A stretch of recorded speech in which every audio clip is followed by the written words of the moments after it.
My goddess Palki Sharma, this lie-spinning machine, has broken down again. In her program, she furiously criticized the U.S. for inviting Pakistan's military leadership to a parade, calling it disrespectful to India and a boost to terrorism. But what she thinks clearly doesn't matter, as it can't change reality. Pakistan's army chief, recently promoted to Field Marshal, Asim Munir, is invited to the U.S. Army's 250th anniversary parade in Washington on June 14th. The event coincides with Trump's 79th birthday, featuring 6,600 soldiers, 150 military vehicles, and 50 aircraft in a grand display. Munir is expected to arrive in the U.S. on June 12th to attend the parade and meet with State Department and Pentagon officials to discuss counterterrorism cooperation, including against ISIS-Khorasan, U.S.-Pakistan security ties, and the Kashmir issue. U.S. Central Command Commander General Michael Kurilla recently praised Pakistan as an outstanding partner in counterterrorism, providing context for the invitation. In my previous videos, I repeatedly said the U.S. doesn't respect India, treating it like a guard dog for years. India must serve as the U.S.'s anti-China spearhead while preparing its own dog food. India needs to constantly prove its value to the U.S., or it risks being abandoned and becoming a stray.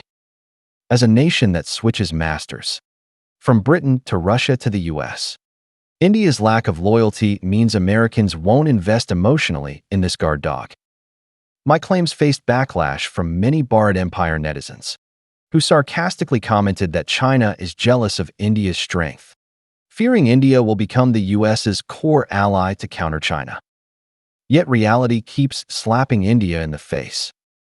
After the India-Pakistan air conflict erupted, the U.S. refused to back India. Trump and Vance publicly stated India's war isn't America's business. Privately, Trump was furious at India's provocation of Pakistan, saying if they want to fight, let them, and the U.S. won't mediate. This completely contradicts pre-conflict claims by Palki Sharma and other Indian media that the U.S. supported India. In fact, India's former master, Russia, offered no substantial support. Globally, India only received verbal backing from Israel. In contrast, China and Turkey swiftly supplied Pakistan with weapons. China built an integrated data link for Pakistan, unifying its air and ground combat systems, enabling Pakistan to dominate India in air battles, shooting down Rafale, Su-30, and MiG-29 jets, making India a global laughingstock.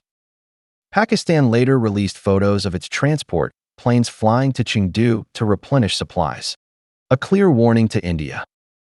Though Modi and BJP media boasted a victory, halting a war they started without achieving any strategic goals reveals who the real loser is.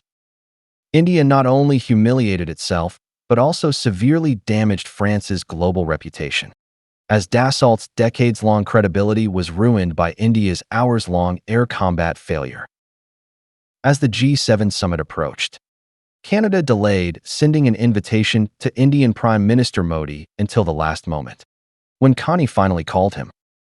Having not received an invite, Modi preemptively told the media he might skip the G7 due to a busy schedule, as if India were a formal G7 member.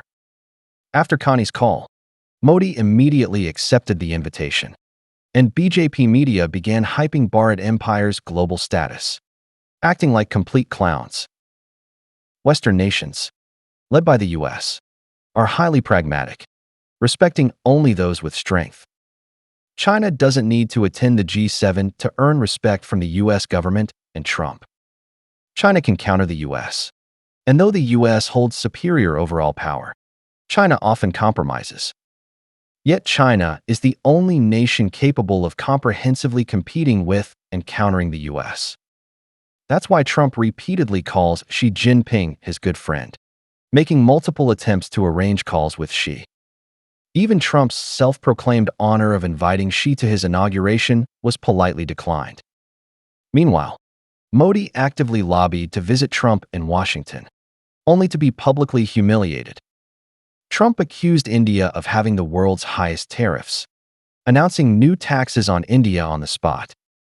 Trump also mocked an Indian journalist, saying he couldn't understand his curry-flavored English. During talks with Modi, despite knowing Modi speaks English, Trump arranged two interpreters, practically live-streaming Modi's humiliation globally. India's dismal performance in the India-Pakistan air conflict made Trump realize India is utterly unreliable. Not even a competent guard dog, and it's time to ditch it. To truly threaten China's strategic corridor to the Middle East, the U.S.'s most effective move is to woo Pakistan.